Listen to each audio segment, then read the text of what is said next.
മനാഫ് എന്ന പേര് ഇന്ന് മലയാളികൾ ഹൃദയത്തിൽ ചേർത്ത് നിർത്തുകയാണ്.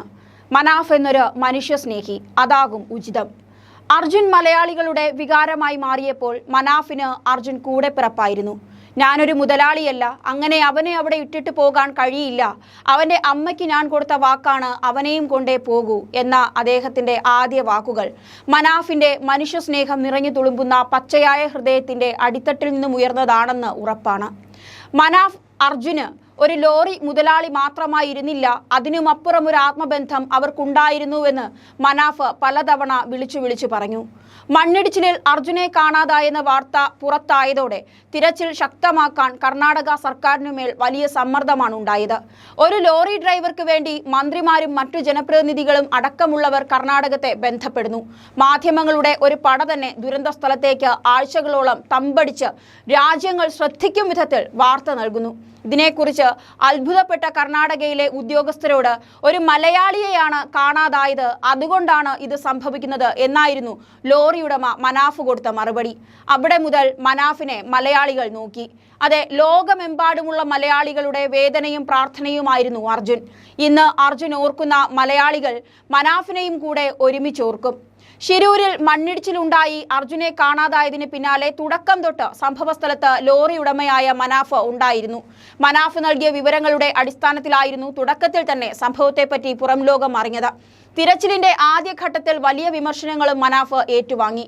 സാമൂഹ്യ മാധ്യമങ്ങൾ സകലയിടത്തും സുരക്ഷിത സ്ഥാനങ്ങളിലിരുന്ന് മനാഫിനെ ഒരു ദയയുമില്ലാതെ വാക്കുകൾ കൊണ്ട് ആക്രമിച്ചു. അപ്പോഴും മനാഫ് പിന്മാറിയില്ല. കേരളം ഓണം ആഘോഷിച്ചപ്പോഴും മനാഫ് അർജുന്റെ അടുത്തുണ്ടായിരുന്നു. അവനെ അവിടെ നിന്നും പൊക്കിയെടുത്ത് വീട്ടിൽ അവന്റെ ശേഷക്രിയകളെങ്കിലും ചെയ്യുവാൻ അവരെ കൊണ്ടേ വരൂ എന്നെടുത്ത ശപഥം അത് മനാഫ് നിറവേറ്റി. മഴയും വെയിലും വകവയ്ക്കാതെ രാവും പകലും പോയതുപോലും അറിയാതെ തുടർച്ചയായി തന്റെ പ്രിയപ്പെട്ടവന് വേണ്ടി അയാൾ തല്ലുകൊണ്ടു, തർക്കിച്ചു, നിലവിളിച്ചു. ഒടുവിൽ ചേതനയേറ്റ ശരീരം ലഭിച്ചു. അതെങ്കിലും അർജുന്റെ വീട്ടുകാർക്ക് നൽകാൻ മനാഫിന് കഴിഞ്ഞു. അയാളുടെ പോരാട്ടത്തിന്റെ ആഴം ഗംഗാവാലി പുഴയേക്കാൾ ഭീകരമായിരുന്നു. എത്രയെത്ര ഇല്ലാ ആരോപണങ്ങളാണ് മനാഫ് ഏറ്റുവാങ്ങേണ്ടി വന്നത്. ലോറിയോ പോയി, തിരിച്ച് വീട്ടിൽ പോരാമായിരുന്നു. മനുഷ്യത്വവും ഉത്തരവാദിത്വവുമാണ് മനാഫിൽ നമ്മൾ അവിടെ നിന്നുടനീളം കണ്ടത്. നന്മ നെഞ്ചിലേറ്റിയ ഒരു മനുഷ്യസ്നേഹിയെന്ന മനാഫിനെ നമുക്ക് പറയാം. സ്വപ്നങ്ങളെല്ലാം തകർന്നടിഞ്ഞപ്പോഴും എന്തെന്നറിയാതെ പ്രതീക്ഷയുടെ ഒരു തിരിവട്ടം നമ്മളടക്കമുള്ള എല്ലാ മലയാളികളും അർജുനായി മനസ്സിൽ ഒരുക്കിയിരുന്നു. ബുധനാഴ്ച വൈകിട്ടോടെ അത് എന്നേക്കുമായി അണഞ്ഞു. ഇനി ഒരിക്കലും ചിരിച്ചുകൊണ്ട് അർജുൻ നമ്മുടെ മലയാളക്കര കയറി വരില്ല, അത് ഉറപ്പാണ്. അർജുന്റെ വീട് പെട്ടെന്നൊരു മരണ വീടായി മാറി. അകത്തുനിന്ന് അടക്കിപ്പിടിച്ച കരച്ചിലുകളൊക്കെ ഉയർന്നു. മുറ്റത്ത് പന്തലുയർന്നു, കസേരകൾ നിരന്നു. അപ്പോഴും ഒന്നും അറിയാതെ അർജുന്റെ മകൻ അവിടെ അയാൻ കളിച്ചുകൊണ്ട് നടന്നു. മൊബൈൽ ഫോണിൽ കാർട്ടൂണുകൾ കാണാൻ വാശി പിടിച്ചു. കസേരയും ടാർപ്പോയും ഒക്കെയായി ലോറി എത്തിയപ്പോൾ അവൻ സന്തോഷത്തോടെ പറഞ്ഞു, ലോറി ലോറി എന്ന്. കണ്ടു നിന്നവരുടെയൊക്കെ ഉള്ളം കലങ്ങി. ഗംഗാവാലി പുഴയേക്കാൾ കലുഷിതമാണ് ഇപ്പോൾ അർജുന്റെ വീട്.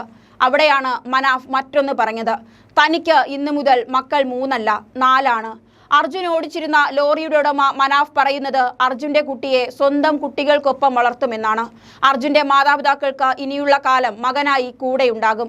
മനാഫിനെ കുറിച്ച് സോഷ്യൽ മീഡിയയിൽ വന്ന ചില പ്രതികരണങ്ങൾ കൂടി പങ്കുവയ്ക്കാം. അർജുൻ പെട്ടെന്നൊന്നും മലയാളികളുടെ മനസ്സിൽ നിന്നും പോകില്ല, ഒപ്പം മനാഫും പോകില്ല എന്നാണ് പത്മകുമാർ എന്നുള്ള വ്യക്തി പറയുന്നത്. തീർച്ചയായും ഈ ദുരന്ത സ്മൃതികളിലും വിസ്മയമായി തീരുന്നത് മനാഫിന്റെ നിലപാടും വാക്കുകളും നിങ്ങളുടെ ഹൃദയവിശാലതയുമാണ് ബ്രോ എന്നാണ് സുനിൽ കുന്നോത്ത് പറയുന്നത്. മനുഷ്യരിൽ മതം തിരയുന്നവരോടാണ് അർജുന് വേണ്ടി വിങ്ങിപ്പൊട്ടുന്നവന്റെ പേരാണ് മനാഫ് എന്നാണ് ബിനീഷ് കോടിയേരി എഴുതിയത്. അർജുനെ തിരിച്ചു കിട്ടിയതിന് പിന്നിൽ ഗംഗാവാലി പുഴയുടെ കരയിൽ നിലയുറപ്പിച്ച മനാഫ് എന്നു പേരുള്ള മനുഷ്യസ്നേഹിയുടെ സമാനതകളില്ലാത്ത വേദനയും പോരാട്ടവും ഉണ്ടെന്ന് ബിജു നിള്ളങ്ങളും എഴുതുന്നുണ്ട്.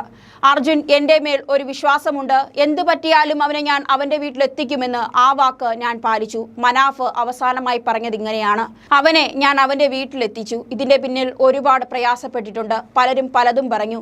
വണ്ടി കിട്ടാനാണ്, അർജുനെ കിട്ടാനല്ല എന്നൊക്കെ പറഞ്ഞു. ഇപ്പോൾ ഞാൻ പറയുക, ആ വണ്ടി പൊന്തിച്ച് അവിടെ തന്നെ ഇട്ടേക്ക്, ആ വണ്ടി അവിടെ തന്നെ കിടക്കട്ടെ. എനിക്ക് ആ മരവും വണ്ടിയും ഒന്നും വേണ്ട. അവനെ ആ വണ്ടിയിൽ നിന്ന് എങ്ങനെ പുറത്തെടുക്കണമെന്ന് ആലോചിക്കുന്നതേയുള്ളൂ. ആ വണ്ടി ഇനി എനിക്ക് വേണ്ട, അവനെ മാത്രം മതി, ബാക്കിയെല്ലാം പിന്നെ നോക്കാം എന്നായിരുന്നു മനാഫിന്റെ അവസാനത്തെ വാക്കുകൾ. എന്തായാലും മനാഫ് എന്ന മനുഷ്യസ്നേഹിയെ നെഞ്ചോട് ചേർത്ത് തന്നെയാണ് കേരളം അർജുനെ ഓർക്കുമ്പോൾ ഇനി ഓർക്കുന്നത്.